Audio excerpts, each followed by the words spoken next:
All right, thank you for turning into the Turnbuckle Tapes. I am the viral voice in the algorithm assassin, Lean, and I am here with my tag team partner, the wrestler formerly known as Ref Sean.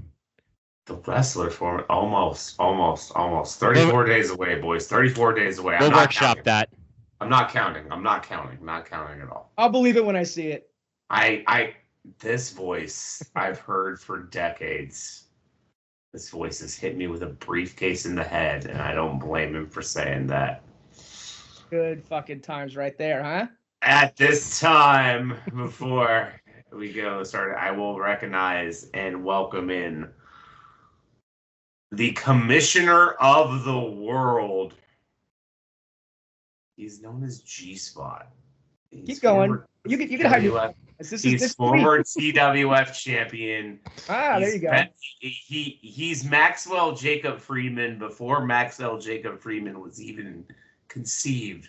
Before his parents even had sex to make MJF happen, G-Spot was better than you, and you knew it. Ladies and gentlemen, welcome in TWF legend, the one, the only, the Commissioner of the World, former TWF World Heavyweight Champion, G-Spot.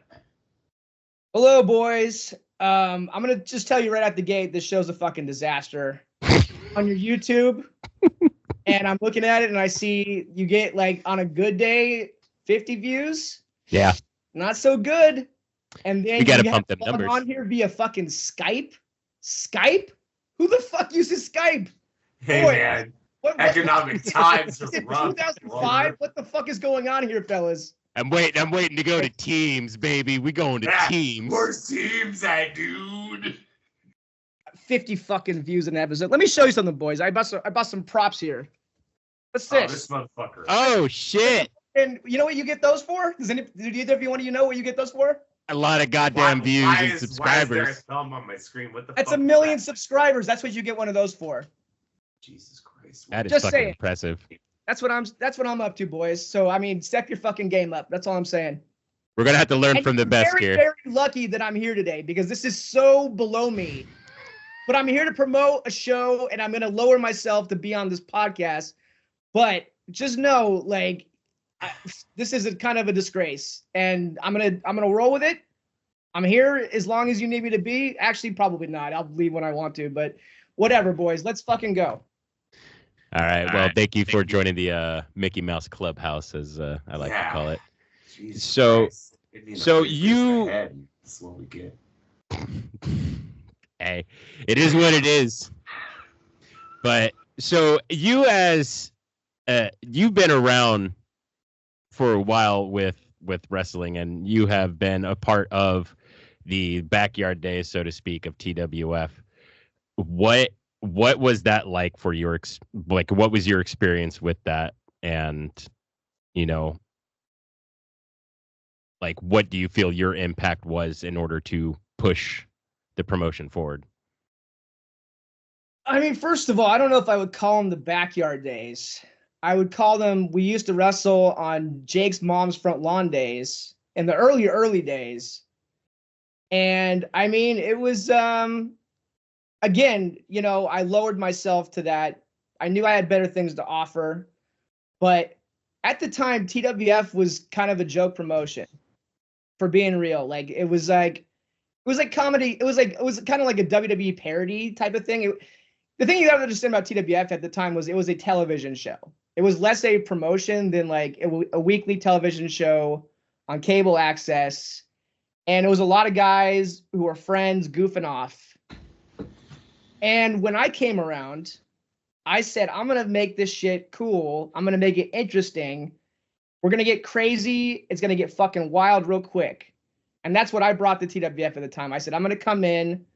I'm going to start doing crazy shit that at the time nobody had seen on that show, because it was like literally guys dressed up like vampires jumping out of, you know, trees, you know, not doing an elbow drop, but just like emerging for their entrance from a tree, right? It was very goofy. And I said, I'm going to bring some fucking grit to this shit. I'm going to bring some real shit. And I mean, I did that for a long time. And then TWF started to evolve, right? Because it was based in Tracy at the time. And my presence immediately started bringing more Sacramento guys into the promotion, and the Sacramento guys, to their credit, were more aligned with what I was trying to do. And eventually, the Tracy Wrestling promotion was now based in Sacramento. I think largely because of me. And it just started growing. Like the locations got weird, right? Like we were wrestling in like whatever park that we just chose to set up in, wrestling in wood chips. It was very guerrilla wrestling. It was guerrilla wrestling. Set up and then film. It got really fucking guerrilla there for a while, where like a match would spill onto like the light rail tracks. Yep. And like you would see like there's a classic shot of like two guys. One of my favorite shots ever. Yeah. They're fighting on the light rail tracks, and like they're right in between like the two lines, and so a train comes, and it looks like it fucking kills them. Yeah. It looked like the two guys got hit by the light rail and they were dead, right? But in actuality, they were between the cars, so like it just goes past them, and then they're still there fighting after the train finally passes, right? Right? But I mean, that's how wild it was. I mean, like we had dumpster matches where it was like it wasn't like like we see in WWF where they bring out a dumpster and somebody throws them in the fucking like a sterilized pre-cleaned dumpster. We would go to like a school and actually like get thrown into like a filthy, disgusting dumpster. I did a DDT through like the lid one time into the dumpster, and I came out covered in like taco sauce and all kinds of gross shit. Oh shit. We did not give a fuck back in those days, and it made for very good television. Yeah, I vividly remember Mikishiko doing a leg drop into a dumpster onto Murph in an alley in Sacramento, and that dumpster was gross as fuck. Classic shit. Fucking Mikishiko like off a parking garage. Yeah, off the parking garage. Yep. Holy fuck. Yeah, we were in downtown Sac by like some bookstore. Yeah, the bookstore didn't care, and they were just like set up, and we're like, cool. Yeah, that's around the time I started. Like he jumps like off of a pretty fucking tall parking garage. Yep. Drops a leg. Dude moves off the dumpster, and Mikishiko just goes crashing through like the lid of the dumpster, like, and it just disappears into it. It's great. Oh shit! It's fucking crazy. That's on YouTube. You can find. Yeah, you can find that. The clip on YouTube. I'm gonna definitely have to watch that one. Holy fuck. The old shit's crazy, man. So I mean, basically, it's like we took it as far as we could get it for that. And again, like I stress, like we were doing a television show with a bunch of fucking degenerates who just wanted to do some crazy shit on TV. Like we didn't look at it like a proper wrestling promotion, like you would think for any of the promotions that you're associated with now. It wasn't like that. It was a weekly show, and we're just trying to do crazy shit. I would call it more like underground fucking degenerate wrestling, like a stunt show. Yeah, like backyard. Like we weren't just fucking around in the backyard for shits and gigs. We had a show, and like a lot of people were watching it. Like I had more people come up to me on the street back then than they do now. Right? It was pretty cool. I mean, it wasn't necessarily a stunt show. There would be times where like Jake is finding G coked out in a spa, and Jake's screaming that his best friend's dead. Like, holy shit! So okay. I had a coke problem at the time.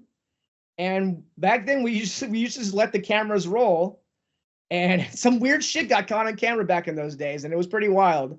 Yeah, there's some weird shit on camera. There's a notorious, I won't name the name, but there's a notorious heavyweight around the Northern California area on an episode of TWF that I want to say in like a 16 by 16 or a 20 by 20 at In and Out, and that was the entire episode of TWF was him eating this big ass burger. All right, well, I mean, you're not naming names, but that was Drake Frost. Hey, what the fuck? Formerly known as White Dog. Let's keep it fucking real. Oh God, no! My white doggy dog. Drake, I love you. I tried to not say names. I'm sorry. Drake, if you're watching, you ate a fucking 20 by 20 on television. And we're here to talk about it and celebrate you. All right? This is a that's definitely worth celebrating. Of you being a greasy pig and eating 20 patties and 20 cheese on television. And it was disgusting, and it was wonderful television. It was wonderful television. Also, talk about what it was like to have TWF on Access Sacramento with the shows that were on before or after TWF at that time. Okay, so I don't know what the fuck came before, but some weird shit came after. We had I'll give you like the boring one first. Like there was Capital Chaos, which was like punk rock or like metal shows. They would show concerts, and some grungy dudes would intro it and outro it, and it was kind of boring. Now, the one that Sean wants me to talk about is Naked. Yeah, I've heard about this one. I referenced this the first time I was interviewed on the show. I was like, go ask G and CVE about this show because they will talk about this for a while. So Naked Preacher Lady was a classic. I honestly, boys, it's been so long. I can't really like give you like any kind of specifics of like what I remember about it. I just remember it was like, I mean, it's in the name, right? Except for she wasn't fully nude. I'll tell you that much. Like Access put some crazy shit on the air, and she probably could have got away with being nude, but she was not fully nude. But yeah, Access put some crazy shit on the air. That's for sure.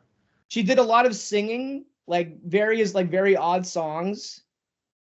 It was better than TWF. It was it's probably the best show on television at the time, and you know, we were lucky to be the lead-in to Naked Preacher Lady. Warming up the crowd before the show starts. Yeah, we were the warm-up act for Naked Preacher Lady, and I can live with that.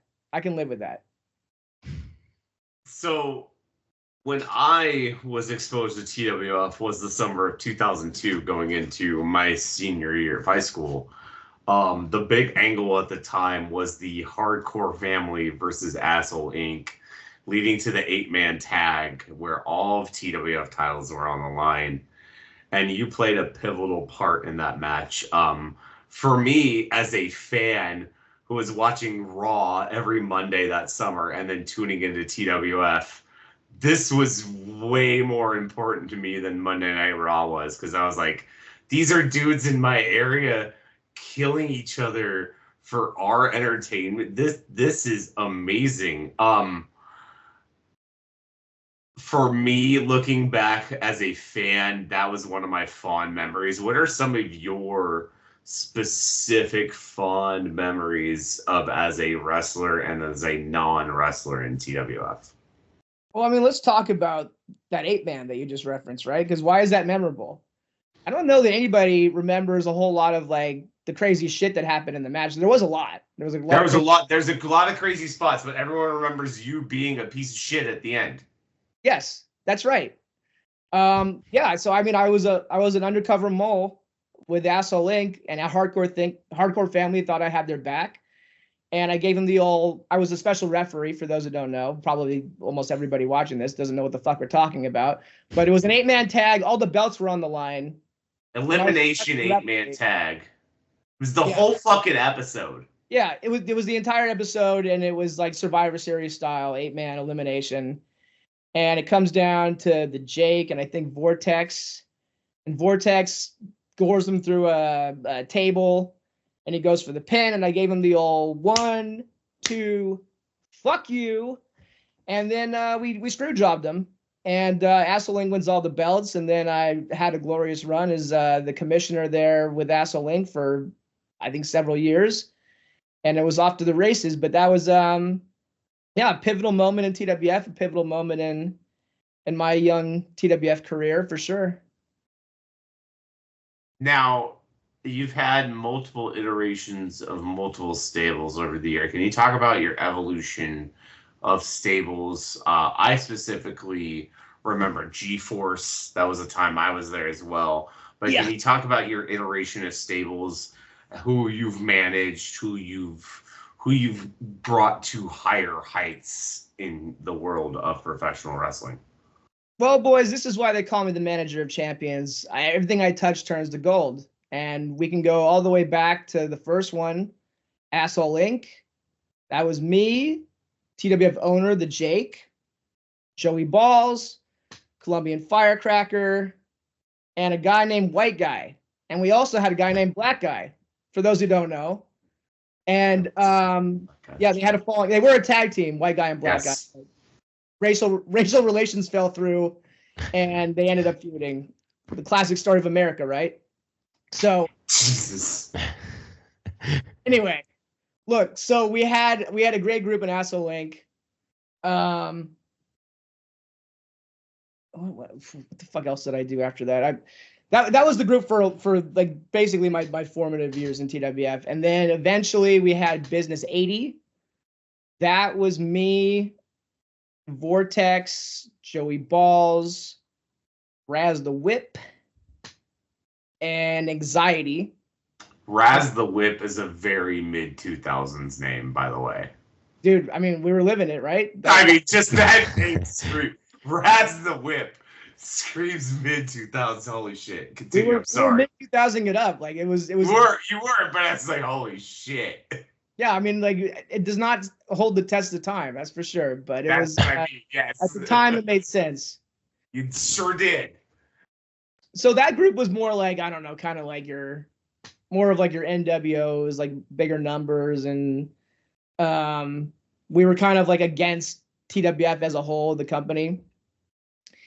And that one had a good run until we had a big, by that time we were at the Colonial when we blew this one off, but it was TWF versus Business 80, big 6-man match, which I wrestled in. I think that was at the time. So Vortex turncoated us and joined TWF on that one. So I think like the final teams were Vortex, the Jake, and Anthrax against myself, Raz the Whip, and Joey Balls. And that match was fucking bonkers. I think at some point I did a diamond cutter off like the stage through a barbed wire table.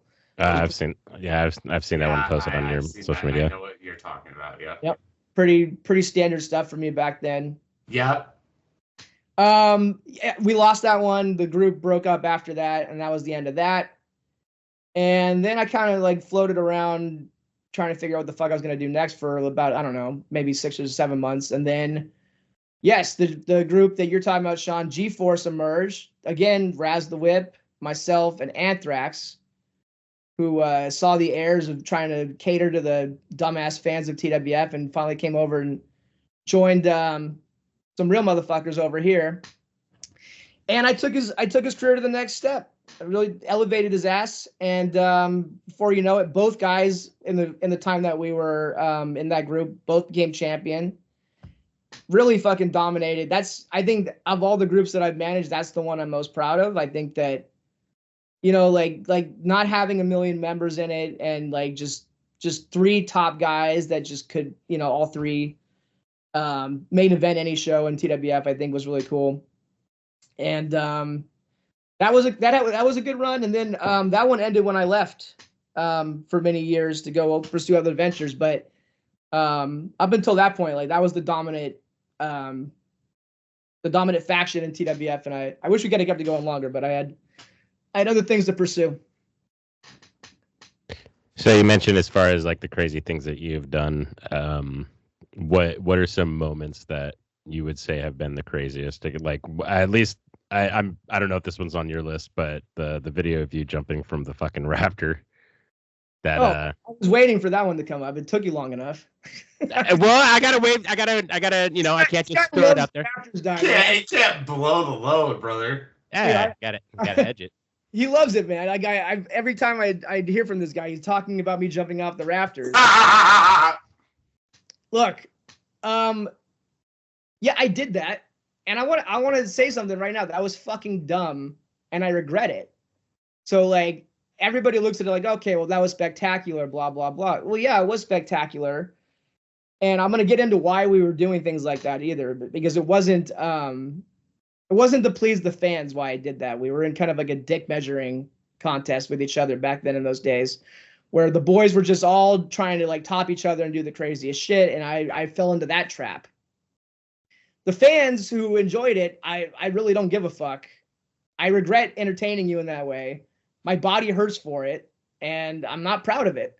But that one specifically, yes, I jumped off the rafters. My opponent moved. I crashed through a fucking table, and I lost the fucking match right after that. So not very good.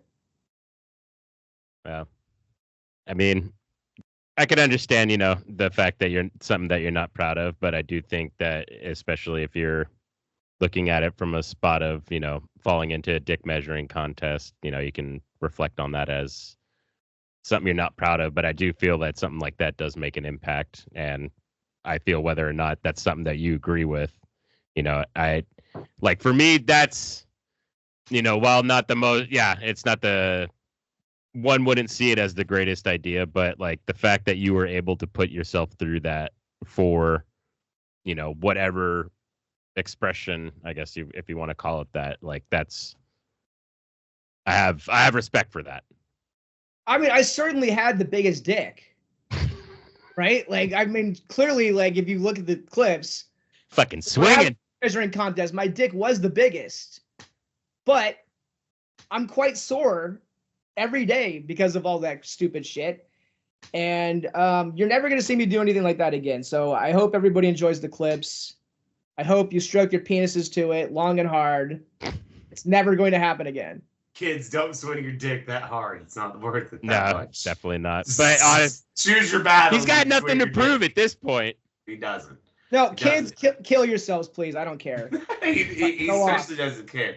Go on. You touched that G-Force was when you moved away from TWF.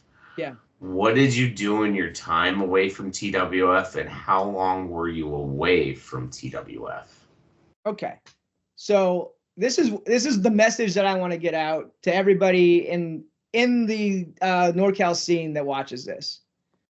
I left TWF to go to college and go make something of myself.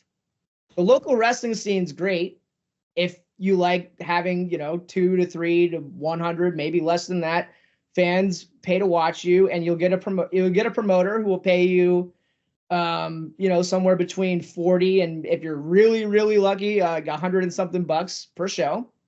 And that's great, but you're not going to make a living doing this shit. Yeah. All right. So if you want to go make something of yourself, get the fuck out of here. That's my advice to everybody watching this. If you want to go actually make some money and be somebody, get the fuck out of Sacramento or whatever NorCal town you're in and go do something that makes your life important and makes you some fucking money. Because if you want to survive, especially in this crazy economy, you better figure out how to fucking make some goddamn money. So I went to school. So here's what I did. I took all my TWF experience, and we didn't really get into this, but I did a lot of production work behind the scenes in TWF back in those days. We haven't touched on this yet.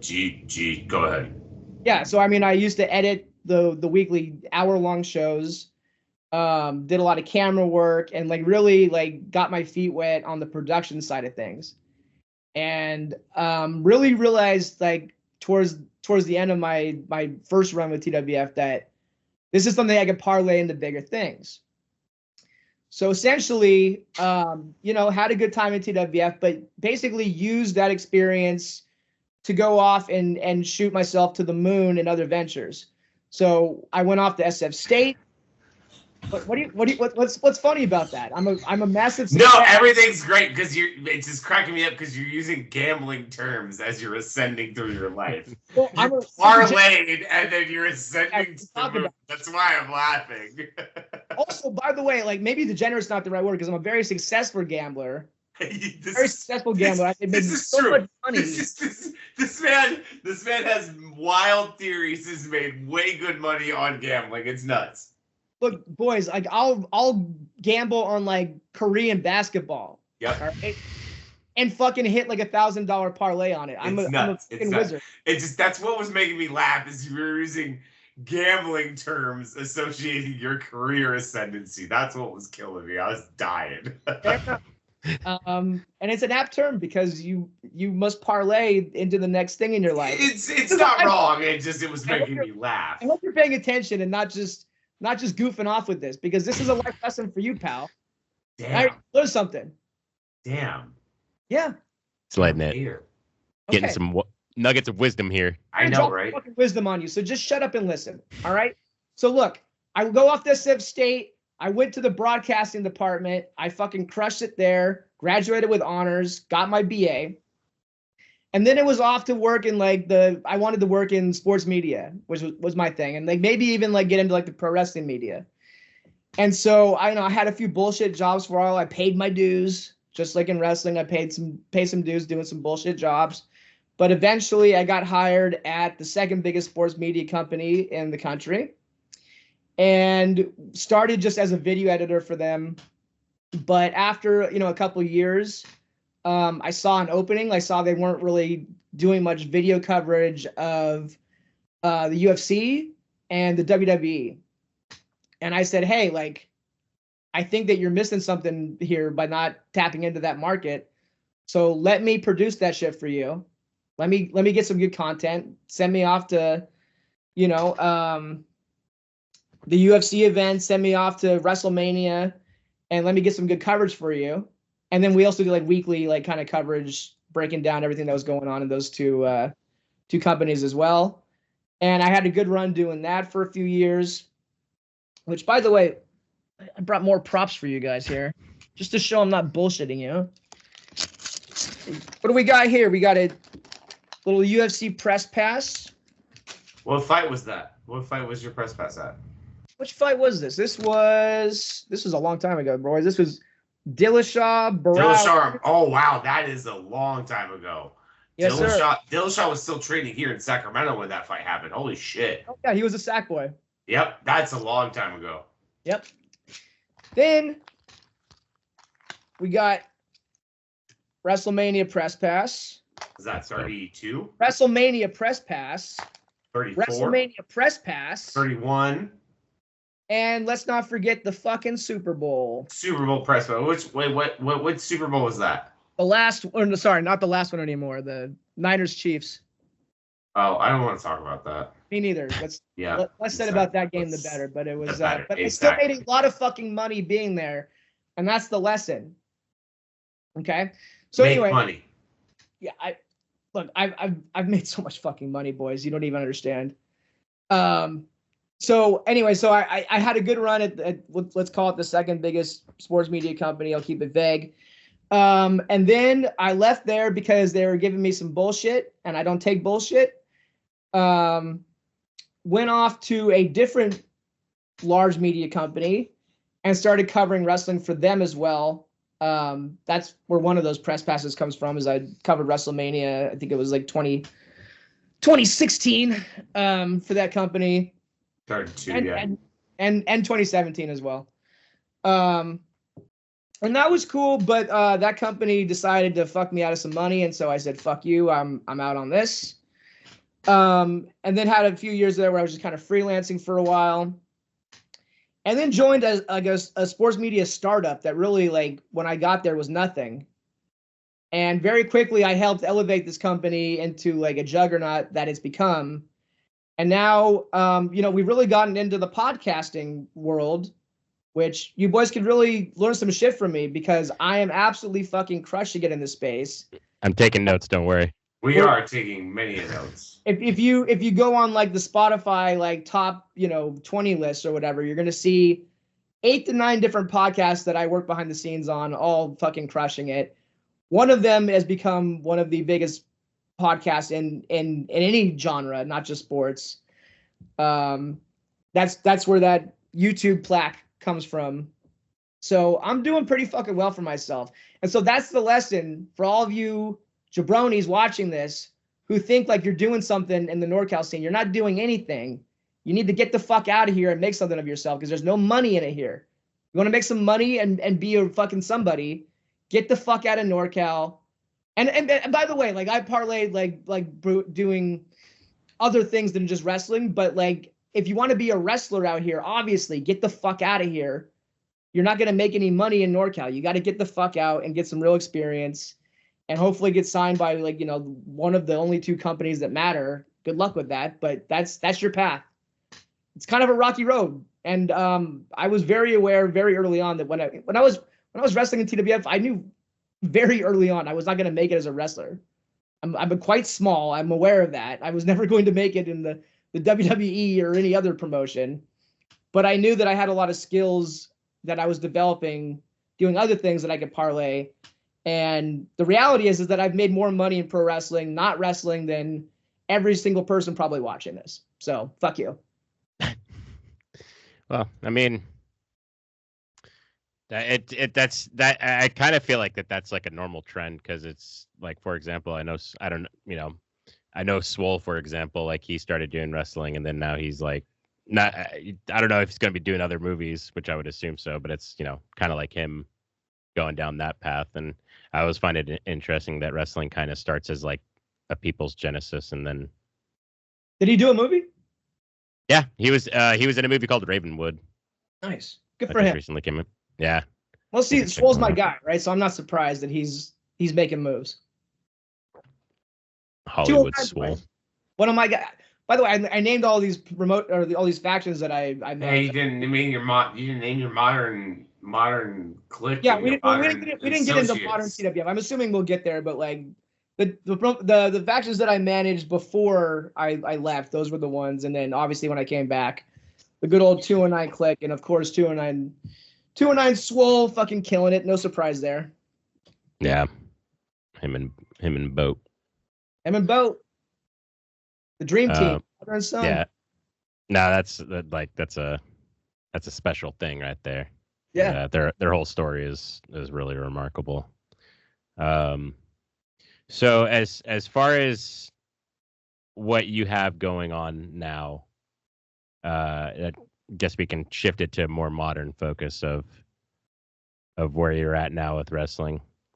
So, you mentioned that you went away, made something of yourself, came back, and do you feel that you will ever like leave wrestling or like never be a part of you, or do you feel like that's like something that's cemented in who you are? Well, Liam, I don't know if you've heard, but I'm retired, brother. I'm done. Now, I am going to show up to let's get to the main event. Let's get to the reason why I'm fucking here in the first place. Yes, I am going to show up to TWF WrestleMania April 5th, and I'm going to get in a fight with Flaco Loco. But when I say like I'm showing up for a fight, like don't expect a fucking match. Don't expect any of the crazy shit that you might expect from a match, and don't expect a 3 count. Don't expect a ref. I'm literally showing up to TWF to fight Flaco Loco because he's pissed me off so badly. I just want to sock him in the fucking face and embarrass him. That's what I'm doing at TWF. But as a whole, as I've stated many times, I am retired. And that will continue after WrestleMania. I'm not back. Anybody who thinks that like this was like some gimmick to get me back in the mix, this is not a gimmick to get me back in the mix. I'm showing up to fight a piece of shit who I absolutely want to crush his face. And then I'm out of here. That's what I'm up to. Riding off in the sunset. Yeah. Oh, yeah. I'm going to ride off into the sunset with Flaco Loco's splattered brains on my fist. And it's going to be a glorious thing. So, because from my understanding that this, I guess, feud or rivalry that you've had with Flaco, like it's gone for a while. And one of the things that I've seen that you previously mentioned in one of your promos is that, Flaco's making comments like, oh, TWF so punk rock. And, why aren't you coming in? You're punk rock, right? But you're only here now that everyone else is here. I'm so glad you brought that up, Liam. But I was kind of doubting your abilities as a host here, but you really just nailed it on that one, brother. So good for you. Yeah, so look, let's go through the whole history of me and Flaco, because if people think it started 3 years ago when he first joined TWF, no, it goes so much further back than that. This motherfucker used to wrestle, at the time, like the premier wrestling promotion, Supreme Pro Wrestling in Sacramento, and he was a top guy there, and he made a name for himself, before I even got going. And then so back in like, let's call it like, the underground kind of outlaw days, those pretty much everybody in like the proper indie scene looked down on TWF, shit all over us, said we had no business what we were doing. And Flaco claims now that he loved it and that he supported us and that he thought it was cool and we were punk rock. Well, Flaco never thought it was cool enough to come join and go be a part of it. And I'll tell you this much. So Flaco I didn't have many encounters actually meeting Flaco. A few times some of the boys would be like, let's go to a Supreme Pro show. And I'd always be like, fuck, really? I don't want to go to this bullshit. I don't care, right? But they would drag me to it, and I would watch him do his thing. And I remember thinking, like, this guy can talk. I'll give him that.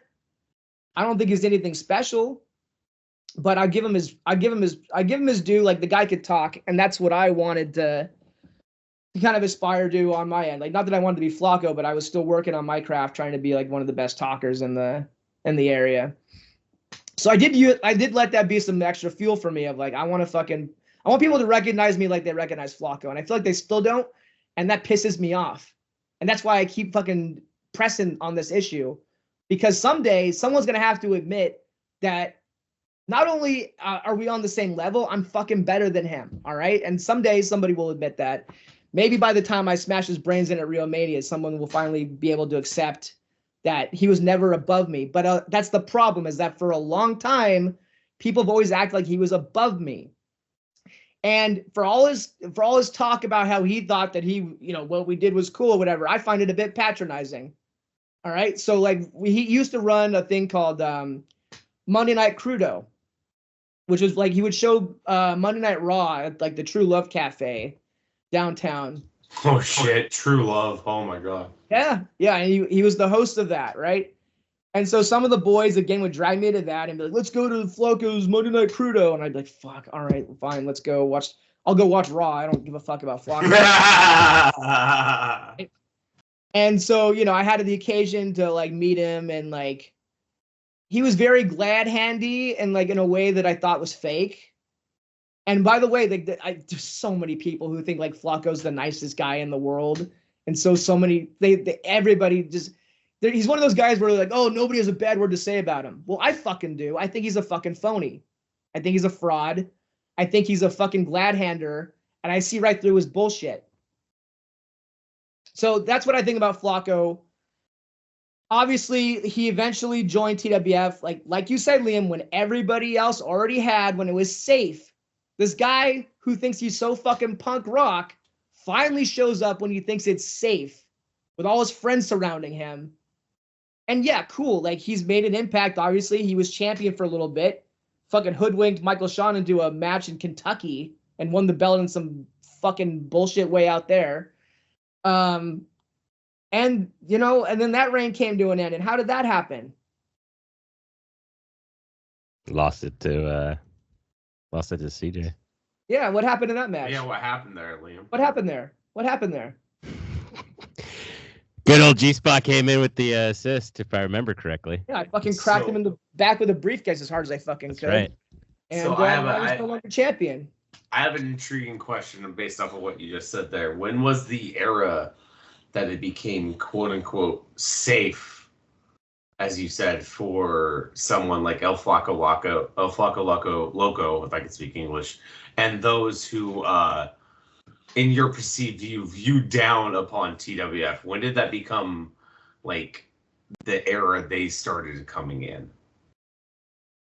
So it was a long process. Like, TWF really started like slowly evolving, I would say, from, let's call it like from when we started booking the Colonial in 2006. All the way up until, I would say, like it started becoming safe probably around like 2016, 17, and then like more and more and more safe after those years.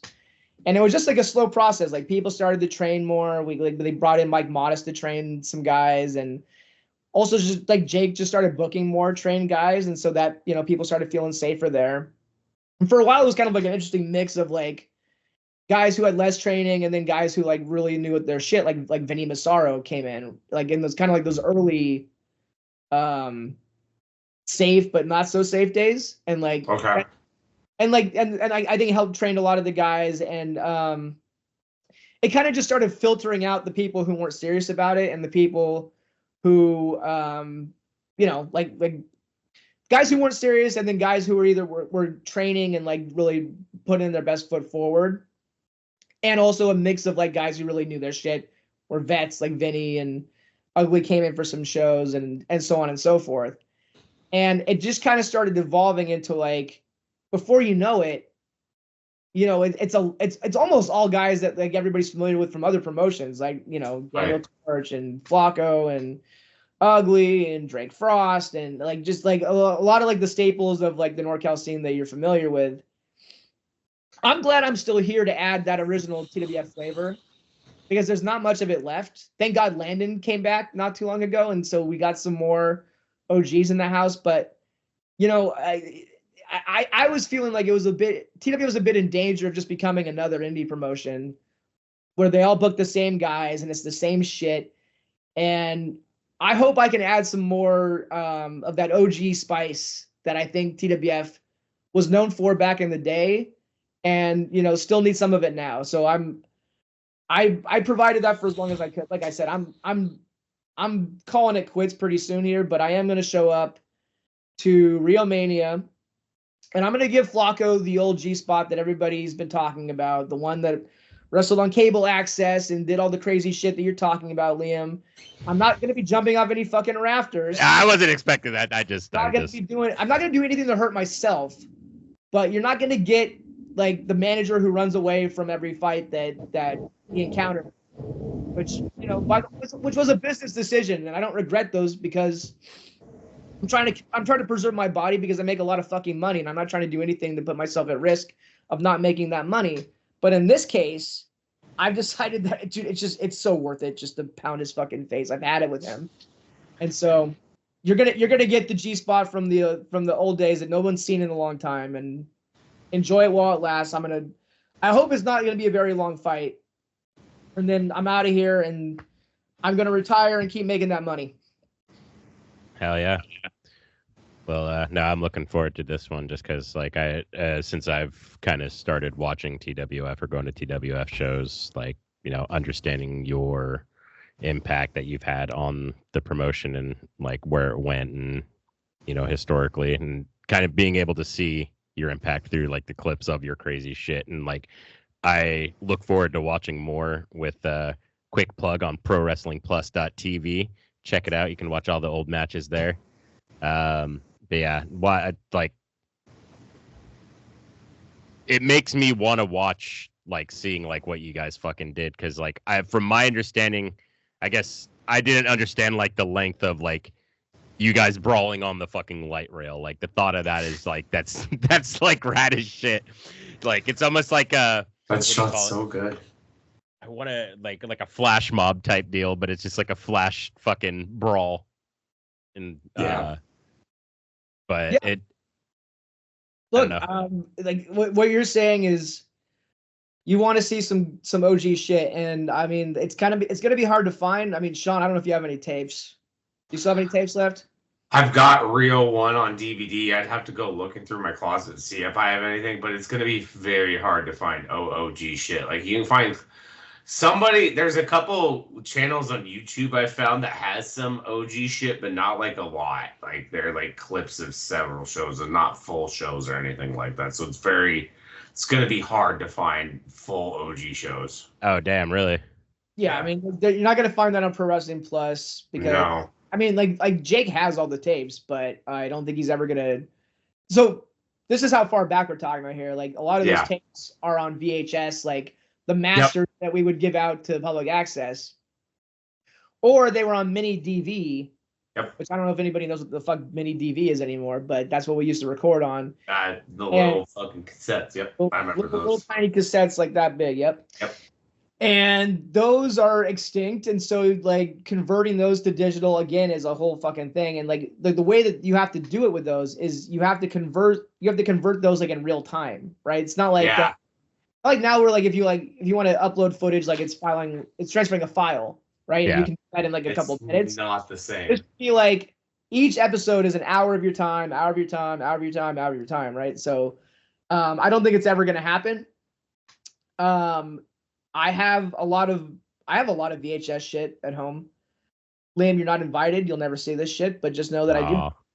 And I'm never, I've just so many people, by the way, who have said, "Gee, please, you have the tapes, put them online." I'm never doing it. Anybody who's watching this, who's ever asked me to digitize my entire VHS library, fuck you, I'm not doing it.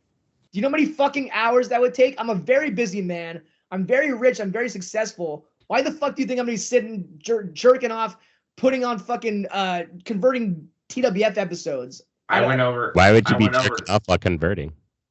I mean, I'm metaphorically speaking, that would be jerking off. Like that would be okay. Story. Don't mind me.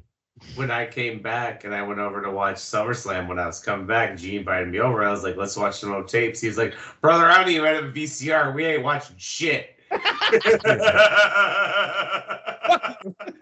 Do you ever go back and watch those old tapes? We ain't watching shit. No, I don't live in the past, boys. I don't live in the past. I'm focused on my present. My present is glorious right now, and I do not need to be reflecting on old matches that I wrestled in fucking wood chips at a elementary school playground. Like I'm so far past that in my life, boys. You don't even understand.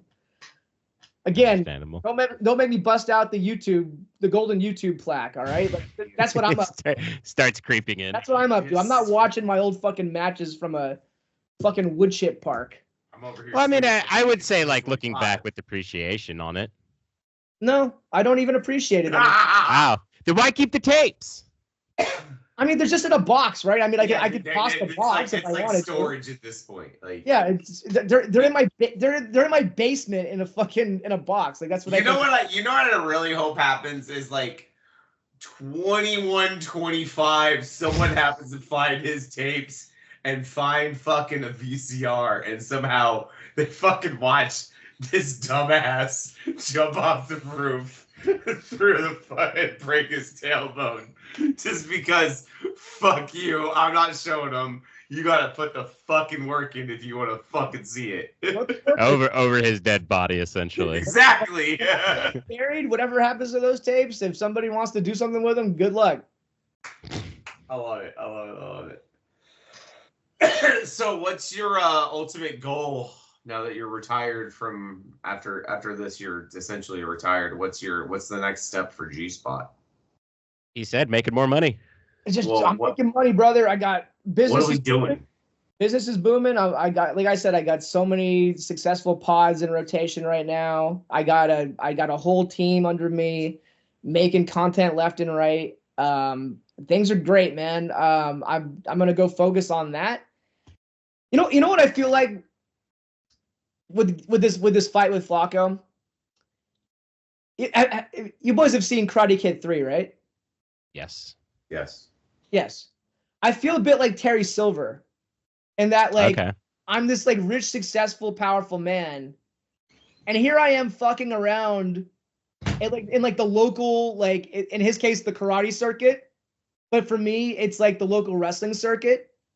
And I'm like, it's like, what the fuck is this guy doing? This guy is like a millionaire, and he's fucking with Danielson, right? I feel like that's me and Flaco. I feel like Flaco's Danielson, and it's like I'm so above this, but like he fucking wrote me in, that cocksucker. I hate him. And so I gotta end this, and then I'm gonna go focus on my empire. Unlike Terry Silver, who Cobra Kai, guys, you watched the whole thing? I still need to finish off the last half that. of the last season. Okay, well then I'm gonna spoil it for you anyway. Terry Silver. Go for it. Terry Silver fucking blows up on a boat. He dies. Right? What the fuck? That's such an extreme death for that show. I mean, but that's it's a cautionary tale of like, why are you lowering yourself into like this karate nonsense, this karate drama, when like you run like a toxic waste dump and you're making millions off of it and you have so much money? What the fuck are you doing? And so that's me, but I know enough to get out before I blow up on that boat, is what I'm trying to tell you. I would like to say that I feel like Terry Steele, like him being like just Terry something Silver. What did I say? Terry Steele. Oh, Terry Silver, Jesus He's an Christ. all-time villain, brother. Like I know. I was gonna say, I feel like the whole him being a toxic waste dump owner is like the most 80s like bad guy aura with like the slick back fucking hair and shit. Like he is a fucking menace. Like dude, just the best. Like probably my favorite villain of all time, Terry Silver. Intimidating as shit. Here, let's do a shot to Terry Silver. So here, look, boys. I mean, I don't know. Like, let's get fucking drunk here. So we got a friend gave me this. It's for my birthday. It's fucking. I don't know if you see it. It's Trader Joe's fucking Special Reserve. So, what the fuck is Trader Joe's Special Reserve? Should I try this? Before we even get started, Trader Joe's is fucking ridiculous. If you go look at their fucking frozen shit and look at like every fucking ethnicity, it's like Trader Ming's, Trader Jose's, fucking racist ass fucking store. Playing in the fucking white people. I don't know, man. I can't speak to that, but I can tell you. I don't know what the Special Reserve is, but you gotta tell us how it is. So, well, I'm a little nervous, right? Because, like, I mean, like, a Special Reserve normally sounds pretty fucking good, but Trader Joe's, I don't know, man. I feel like my friend really cheaped out on this shit. So it's like getting a Kirkland. Let's just give it a go. Fuck it. Hey, man, some people want to live that Kirkland life, bro. Hey, they got some good stuff.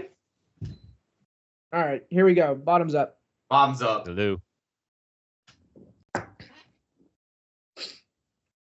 It's fine. It's fine. It's fine. It's not terrible. It's whiskey. If there's one thing that I can stomach, no matter the brand, it is whiskey. So it'll be your favorite alcohol. Whiskey's my poison. Yeah, although I'm drinking a lot of bitch shit, White Claws. You know, look, just I'm trying to be in shape, so I feel like the water beer element like helps a little bit in terms of like, you know, low cal, fucking not a lot of sugars. While still hydrating as well too. And stay hydrated. That's right. I just went for a run this morning and I needed some hydration, so I cracked open a White Claw. There you go. In fact, that one's dead. Let's get another going. That's the sound of the birds chirping over a Jeep place. Is the fucking sound of a white claw cracking. There you go. For anyone's listening on audio, just know that I'm pounding White Claws and drinking whiskey over here, and you should probably watch this on YouTube. Maybe if you watch this on YouTube, the boys will get to 100 views for this episode. Wouldn't that be something? That would be something. Like, share, subscribe. Yeah, like, share, subscribe. You fucking. It really helps. It's for the algorithm. I will not be defeated by the algorithm. Liam will not be defeated by the algorithm. He is the algorithm. I have all kinds of tips for you on how to defeat the algorithm. This is what I was born to do. I do it every day of my life, and I'm not going to give you a single one. You know what? That's fine. I will dig for my own gold, sir. I honestly wouldn't expect anything different out of you. So no. Yeah. I'm still shook that you're still here. Yeah, to be honest honestly, with you, I'm surprised you just didn't hit the end button at this point. You saw this rig-a-dig promotion. You said, the only reason you're here is because, oh, Sean, I beat the shit out of you in fucking 2007 with my briefcase. I'm doing you a favor, you fucking asshole. Yeah, I owe you one. No, honestly, that's not even true. You owe me one because that was maybe the best moment of your referee career is when I fucking cracked you at WrestleMania. What a moment! That was a good one, man. Man. Huh? I don't know. How about it? I don't know. Me giving Rio a platform was a nice moment. Look, I thought it was good. I don't know what to tell you. It was a classic near fall, right? Everybody thought it was a great moment. It was great. Everyone bit into it. The crowd bit. It was well done. I now learned, how hard briefcases hit, and I'll do that in my own professional wrestling career. Motherfuckers is getting hit with a briefcase. Best believe. My favorite, my weapon of choice these days, the good old briefcase. The briefcase. It will be coming to WrestleMania, and it will be splattering Flaco's head. Just be aware. Man on a mission.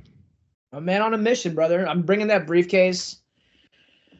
Oh, I hit him in the back last time, but I'm gonna fucking crack him in the head this time. No, there's not gonna be any sneak attack this time. You're coming in. No, I'm coming straight in. Although, I mean, if I have an opportunity to sneak attack him, like I said, I don't fight fair. So if I have the opportunity to crack him from behind, I will. But I will not be aiming for the back of his back this time. I'll be aiming for the back of his head.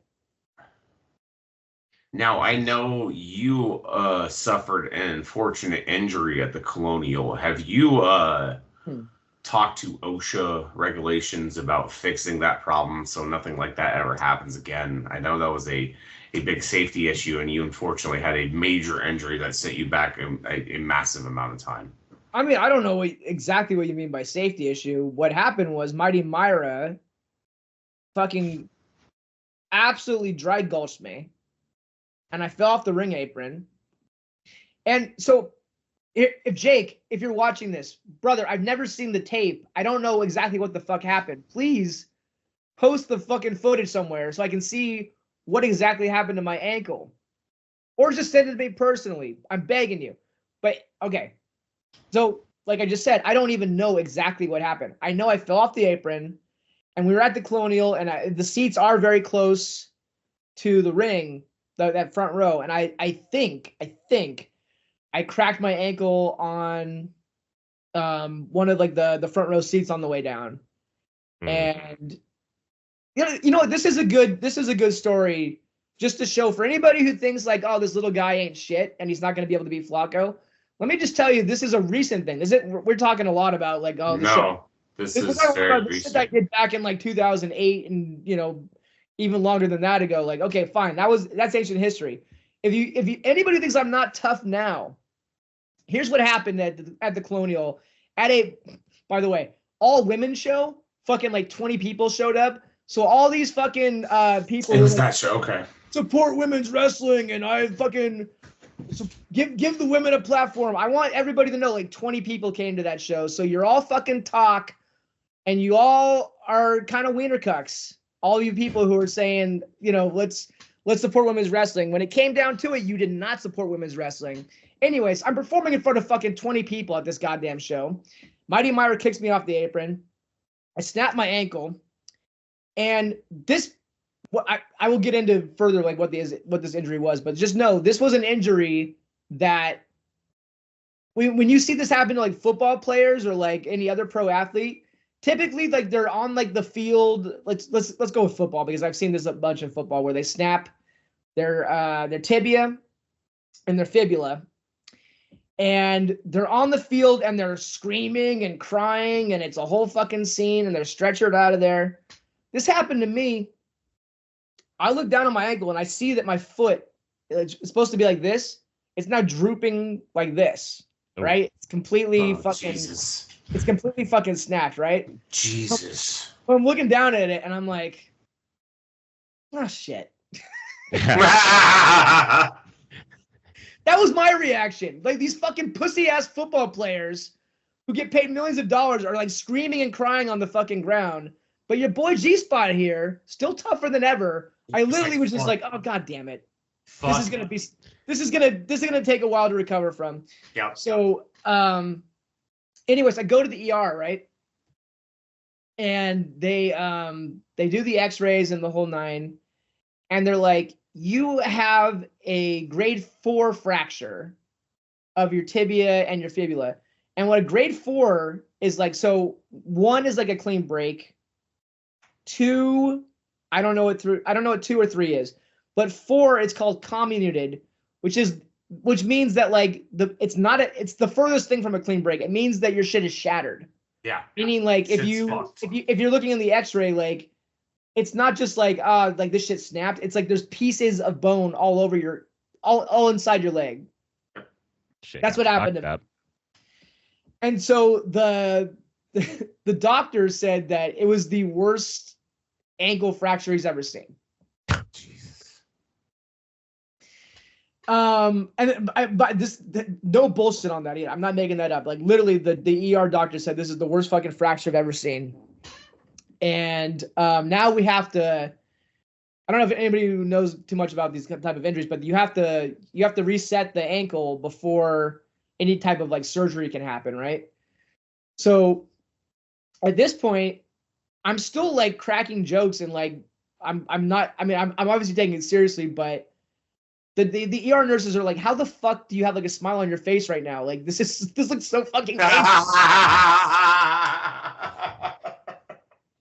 because I'm the toughest motherfucker in wrestling, even though you don't see it anymore. You will on April 5th, but I'm just letting you know that I am still a tough motherfucker. Do not underestimate me. Flaco, you're probably watching this. No, that's what you're dealing with. I recovered from, let's just fast forward. Fuck all the ER stories. I fast forward 6 months. This injury is supposed to be a year recovery. Okay.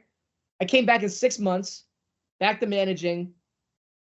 I'm still rehabbing. It's still not like 100%. It's a lot of work, man. Like I don't even know if it's ever going to be fully back to 100%. But bottom line is, in 6 months, I'm back, fucking getting slammed by Drake Frost. You know, like you guys don't know the toughness that this motherfucker is, and you take one look at me and you probably don't think, oh, that's the toughest motherfucker in wrestling. But I'm telling you right now, bro. I am the toughest motherfucker in professional wrestling. You heard it here first. That sounded confident. Not an inkling of fucking doubt. There was no arrogance there. That was confidence, no doubt. It's just straight confidence. I'm just telling you the facts, brother. And I mean, for most people, that injury is like it's career ending. Yeah. You're lucky if you can go for a run in the park after that one.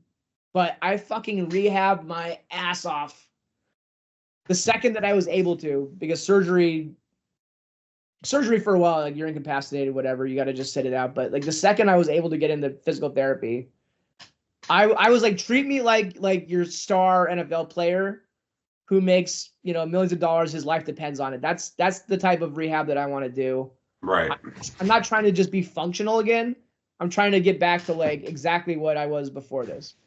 Yeah, you want to be able to perform, not necessarily perform, but as you were NFL. Yeah, the state you were in before. I want to be able to go for a run. I want to be able to fucking, jump over something. Like there's a lot of things that like you take for granted when when your bones aren't shattered, that like, you don't really think too much about it. But there's a lot of things where, like, for example, like just jumping off like from like the ring apron to the floor. I did that a million times in my life, right? And I never thought anything of it. Like, okay, I'm jumping off the apron, I'm landing on the ground. Yep. The first time I did that after that ankle injury, I was like, oh fuck, like I can't believe like I actually did that and like nothing hurt, right? Right. So, that's cool. That's hard work. That's being a tough motherfucker. This is what I'm trying to tell you guys. I grind in everything that I do, and you can apply it to business, you can apply it to wrestling, you can apply it to physical therapy. I'm a fucking winner. Boys. I hope you learned something today. I sitting under the knowledge that is being bestowed upon us. The learning tree. But let's not even like get into the learning tree nonsense. That's a tired gimmick. That it sure is. It needs to die a horrible death.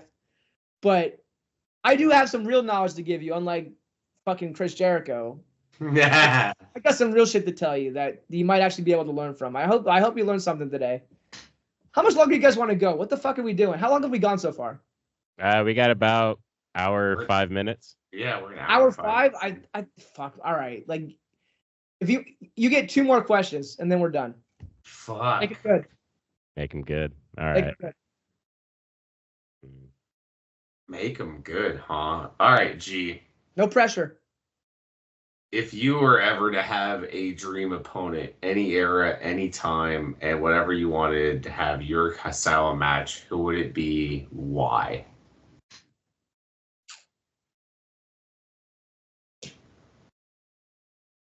Myself. this motherfucker. Self.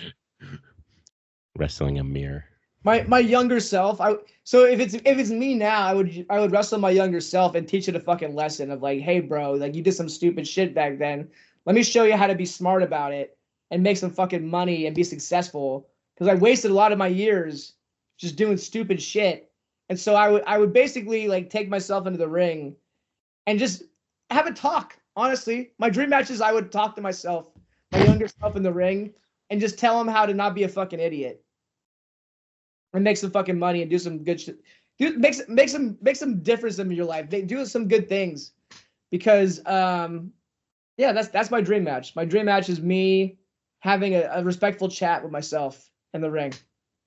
That sounds wholesome as fuck. That does sound wholesome as fuck. I'm not gonna lie. That's amazing. How about that? Liam, what do you got? So, I was gonna say outside of the crazy shit that you've done, what's the one thing that you would have changed about like what your career was? That's a terrible question. Terrible question. Because I literally just told you, brother, come fucking give me another one. Come on. What the fuck are we doing? Fucking up, apparently. You're fucking up. Are you leaving it there? I'm gonna have to. Huh? I'm gonna have to parlay it for Sean for a second one, because. All right, I got one. What would you say is your most like your match that was like, this one I am fucking proud of, this one I stand by, and this one I will champion until my end of days? That's a good question. There we go. Much better. I'm on the ball now, kind of. Okay. I'm going to give you a real answer on this. None of them. I fucking knew it. I'm not really proud of any of them, to be honest with you. Like, boys, here's the reality. I never had any business in the ring. And it's kind of funny because I won match of the year, like, I think 3 or 4 times in TWF. And I don't feel that I ever had any business being in the ring. I think my calling was elsewhere. But I'm happy that people remember those matches fondly. I will be very honest with you. I look back, I can't watch any of them because I look at it and I'm like, oh fuck, like I don't know what the fuck I'm doing really. Like I did some cool shit. I told some memorable stories. I did some memorable things, but I had no business being in the fucking ring at all. So that's why, like, Flaco, like, let's have a match. No, I don't want to have a fucking match with you, brother. I want to fucking fight you because that's what I'm good at. My matches were great when I fucking spilled out of the ring and it turned into a Pier 6 brawl. That's what I'm good at. And that's what you're going to get at WrestleMania. To take this home, I'm going to turn this into a plug. That's what you're going to get at WrestleMania. You're going to get a fucking Pier 6 brawl. You're going to get a fucking fight to the death. You're not going to get a wrestling match. You're not getting moves. You're going to get a fucking fight. And so, Flaco, I'm sure you're watching this, brother. Just know, like, this isn't going to be fun at all. I think he takes this a little lightly.